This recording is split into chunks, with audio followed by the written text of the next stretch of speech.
muito boas as palestras. Eu nunca tinha visto uma palestra assim ao vivo do André. Muito boa.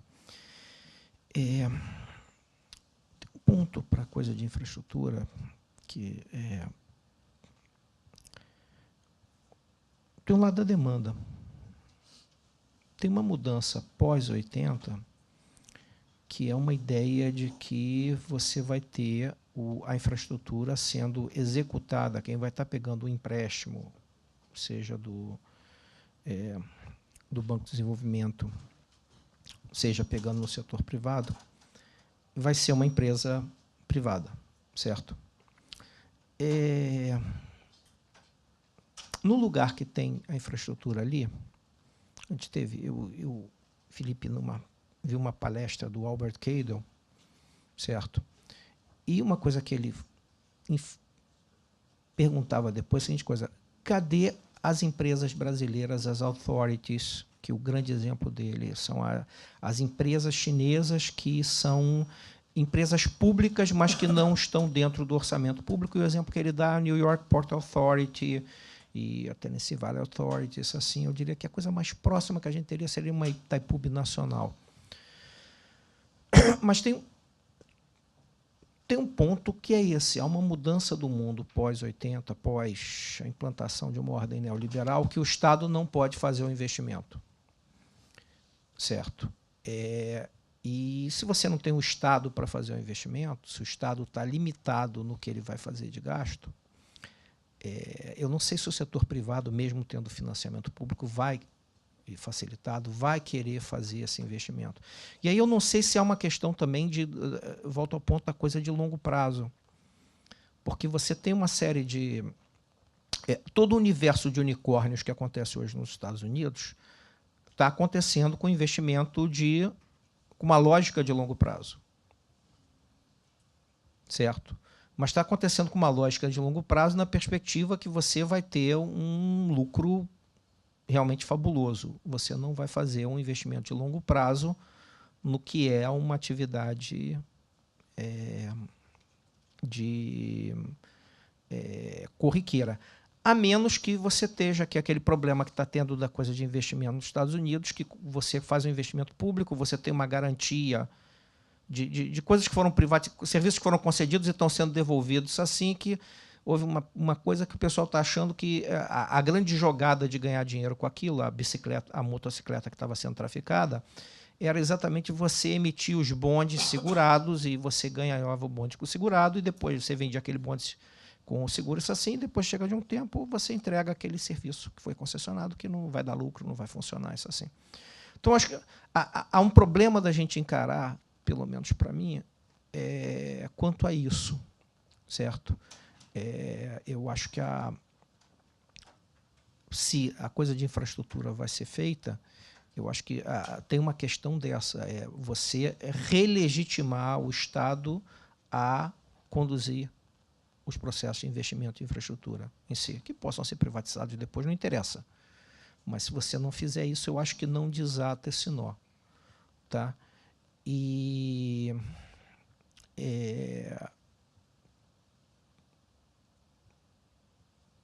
tem uma outra coisa que é digamos assim, a atuação, a questão do CDI, né? Se a gente for ver o mandato do Banco Central brasileiro, como eles se colocam, eles não fazem nenhuma menção a nível de atividades. Assim, isso a mega jabuticaba brasileira é o fato que você tem uma taxa de juros real no nível que tem, em 2 anos de contração violenta da economia, e o Banco Central não faz uma medida para reativar a economia. Isso é uma coisa que é inacreditável. E a gente não tem nenhum constrangimento externo, como teve na década de 80. Entende? Ou como teve em 99. Se é uma coisa a ser estudada no país, é como isto é possível. Entende? A gente está operando com mesmo uma TJLP, que é com uma taxa básica real de 3%, e fica-se discutindo que isso é uma coisa subsidiada para e parará. É uma coisa que é surreal, é uma coisa que, eu diria, isso é a verdadeira jabuticaba, certo? Então, acho que o ponto que eu faria, isso é como vocês pergunta, como vocês veem a questão da demanda? Porque eu acho que é um problema mais complicado, que não é só de financiamento, certo? Mas é o fato que você precisa ter de volta um Estado autorizado a fazer o investimento. Bom dia a todos, né? Assim, parabéns aos palestrantes, né? Achei bastante interessante, né, o que foi colocado. E eu gostaria de colocar algumas observações, porque eu trabalhei aqui no banco nos últimos 15 anos na área de infraestrutura e pude participar da estruturação de mais de 400 projetos. E desses 400 projetos, eu acho que deve ter somado mais de 200 bilhões de crédito. Então, boa parte do recurso do Tesouro foi aportado em infraestrutura.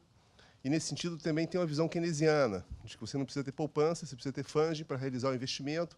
Uma vez ocorrido o investimento, a poupança ex post vai se materializar.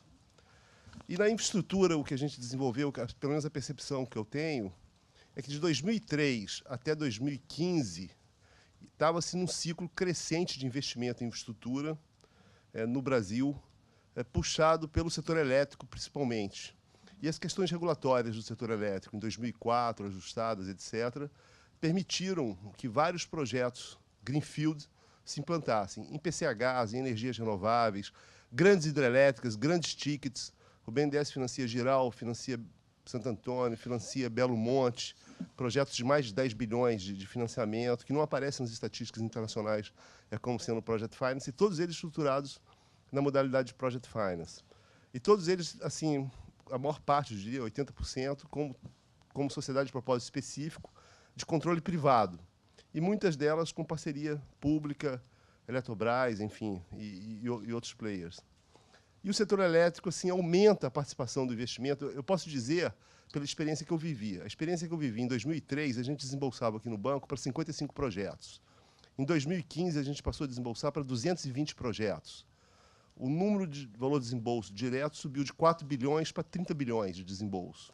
Então, aumentou o valor, aumentou o número de projetos e houve um certo espraiamento, além do setor elétrico, para alguns setores da logística. E a agenda da logística é muito mais difícil, muito mais complicada. E o setor elétrico brasileiro, por ser um setor condominial, interdependente, tal, etc., ele consegue atrair capitais, né, privados, etc., e público, e ficou um setor híbrido, público e privado. E funcionando de forma, do meu ponto de vista, muito adequado, tanto que houve um crescimento da expansão da oferta extraordinária nesse período, da ordem de 60 mil megawatts, mais de 50% da capacidade instalada, digamos, no início dos anos 2000. Em telecom, eu observo também um investimento privado, um ciclo de investimento, atração de capital privados, etc., muito, muito interessante. Agora, eu acho que o Brasil perdeu uma oportunidade de transferir esse investimento nos setores de energia, telecom, etc., para outros setores mais capitais intensivos, principalmente logística, ferrovia, rodovias, mobilidade urbana, saneamento, etc., que poderia colocar a infraestrutura como sendo um motor do crescimento da economia, na visão keynesiana, que eu também compartilho. Você teria que ter uma demanda agregada puxando. E a demanda, eu acho que existe, assim, pontuando a questão do Paulo, eu acho que a demanda, a classe média que surge e tal, etc., há um gargalo claro na infraestrutura brasileira, e na medida que você começa a gerar recebíveis, você consegue atrair capitais privados e tal, etc. E eu acho que no mundo financeiro, como foi colocado, tem muita liquidez, muita riqueza financeira, mas essa riqueza financeira também quer se ancorar na economia real. E os players estratégicos desses setores estão ali naqueles setores, não vão sair, e a rentabilidade é guiada por outras variáveis, não necessariamente a maior rentabilidade, mas uma posição estratégica em grandes setores. Então, assim, a colocação que eu faço é que eu me sinto assim, um discípulo de Inácio Rangel. Nessa casa, né, Inácio Rangel propunha, já no início, né, dos anos 80, e o Thiago também é rangeliano, me sinto muito um colega do presidente da associação. O Rangel colocava a necessidade de capital privado em infraestrutura. Eu, hoje, tenho clareza quanto a isso e diria que não é uma questão ideológica, é uma questão pragmática. A gente tem que ficar fora de ideologismos que a gente possa ter, porque, nesse sentido, não importa a cor do gato, importa que o gato casse o rato, né? Importa que a infraestrutura exista, preste um bom serviço e a população seja atendida. E eu acho que o capital público, o capital setor público, tem muitas dificuldades, no caso brasileiro em especial, de fazer um investimento público direto. E aí eu vou citar, por exemplo, ferrovias, onde você tem uma dificuldade de estruturar concessões em ferrovias. Não é um business que se paga por si próprio, autossustentável do seu ponto de vista econômico, você teria que ter necessariamente uma contrapartida pública durante a fase de implantação. Mas você realizar o modelo da Valec, por exemplo, é um modelo desastroso, que cai em corrupção, cai em dificuldade de procurement, cai em atraso, cai em sobrecusto. Então, assim, esse modelo acho que não serve. Então, assim, do meu ponto de vista, na questão, acho que o que o Brasil falhou, principalmente, foi na capacidade de originação de projetos. Nós temos a dificuldade de colocar na mesa, colocar em licitação bons projetos. E bons projetos seriam projetos sustentáveis, do ponto de vista econômico, ambiental, social, tal, etc. Então, assim, os esforços que tiveram na EBP de estruturar projetos, que quando chega no setor sensível, como o setor portuário, a EBP é bombardeada, etc., hoje você tenta resgatar essas iniciativas de outras formas, enfim. Mas eu acho que assim, um gargalo que o Brasil tem é na estruturação de projetos.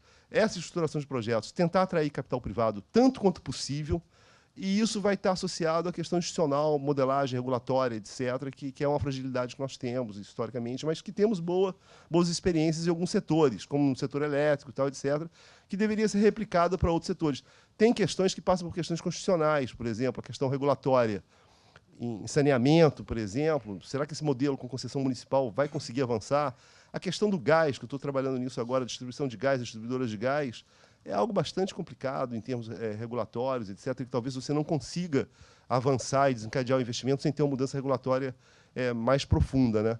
Então, assim, do meu ponto de vista, o Brasil deveria assim, se desideologizar, assim, cair um pouco as paixões, que nós passamos nos últimos anos uma visão muito polarizada, e essa polarização ela é pouco construtiva. A gente fazer uma reflexão sobre o que passou e daquilo que foi legal, a gente tentar dar força a isso, naquilo que tem que corrigir, ser corrigido, mas eu me mantenho rangeliano a despeito de toda a experiência que eu passei. Acho que assim, as construtoras tiveram um papel que poderiam ter um papel realmente mais protagonistas, mas as práticas que elas adotaram se mostraram deletérias, então elas não têm um papel de protagonismo desses agentes, né? Porque há uma anemia, digamos, da burguesia brasileira, no sentido de ter um papel mais prominente, no sentido empresarial e não só rentista, como o André coloca. Então, nós temos uma fragilidade constitutiva de desenvolver esses protagonismos, esses protagonistas. E eu acho que temos que trabalhar a questão de governança, incentivos, proibir partes relacionadas em project finance, tal, etc., mas eu acho que o Brasil tem muita possibilidade de atrair capital privado. Isso não significa reduzir o papel do Estado, pelo contrário, o papel do Estado cada vez é mais importante no sentido de criar esse caminho, abrir esse caminho de demanda agregada para a retomada do crescimento. Acho que essas visões assim, keynesianas, a do Felipe também, que é bastante interessante, que nos traz esse tipo de visão sobre banco de desenvolvimento, etc., e aqui no banco nós temos, eu acredito também no sistema híbrido público-privado, banco de desenvolvimento associado ao mercado de capitais. Eu acho que são falsas dicotomias. E, na medida que você oferecer bons projetos que consigam angariar capitais, você consegue desgargalar e fazer com que a economia retome. Então, eu queria mais colocar uma reflexão à luz das questões que vocês colocaram, que eu achei bem interessante, e peço desculpas se foi um pouco extenso. Alexandre Leal, sou assistido do BNDES. E aqui trabalhei durante um longo tempo, também na área de infraestrutura. Eu queria fazer uma provocação que talvez tire um pouco do foco da mesa. Primeiro, eu vejo uma agência de fomento para entrar naquilo em que o mercado de capital, qualquer que seja, enfim, a conotação, não tenha interesse. Ele entra para suprir a falta de investimento e até de demanda. Esse é o ponto básico. Segundo, ele tem que ter recursos de longo prazo. Não pode ser o overnight. Não adianta. Bem, então eu poderia dar 10 exemplos de como o BNDES atuou fazendo esse rompimento. Primeiro, não esperar que a iniciativa privada venha demandar recurso do banco. Cito, e vocês devem ter história dessa, o que o BNDES e a Petrobras fez na petroquímica. A petroquímica nasceu por uma resolução do GEA, que era criação do Roberto Campos, e quem era o secretário é o que dá nome ali no nosso edifício, Juvenal Osório Gomes. A primeira resolução desse, a petroquímica vai ser feita prioritariamente com recursos nacionais. privados e públicos. E foi uma grita, Foster Wheeler. Como é que saiu isso? Isso eu estava presente. Desculpe, eu convivi com Inácio Rangel, Rômulo Almeida, sou o mais velho daqui, pô, sem dúvida. Né? Todos esses convivi durante longo tempo no BNDE aqui. O que eles fizeram? Chamaram a Camargo Correia, chamaram o Ângelo Calmon de Sá, chamaram vou falar baixo, mas chamaram o Odebrecht, mas era o velho Norberto. Chamaram, eles vieram, mas eu não entendo nada de petroquímica, você não precisa entender. Queremos que você entre conosco, com a Petrobras, e tinha o negócio de tecnologia, que era empresas que vieram de fora. O que ocorreu? Copene, na Bahia, Triunfo, no Rio Grande do Sul, e deu a Odebrecht, que hoje, né, é mal falada, mas é uma máfia que implantou. Está aí. Né? O Copene foi o Calmon de Sá, perdeu o banco, mas está lá na Bahia. Triunfo, o Pasquim, que recentemente faleceu, está lá no Rio Grande do Sul. Isso foi feito com iniciativas do setor público. Ele não esperou alguém querer. Quem desmanchou foi o Collor, mas isso é outra história. Podia citar vários outros exemplos dele. Estradas vicinais. Ninguém queria fazer estrada vicinal. O banco fez várias estradas vicinais. Aí, bem, eu vou parar por aqui, porque a base que eu estou colocando é esperar o setor privado para fazer público e tudo. Eu acho que o BNDES se castrou. E outro ponto, como ele não tem recursos de longo prazo, ele tem fundos que administra, eu acho que o banco está fadado a deixar de ser fomento e se transformar, sei lá, no Bradesco da vida, sei lá o quê. É essa a minha provocação.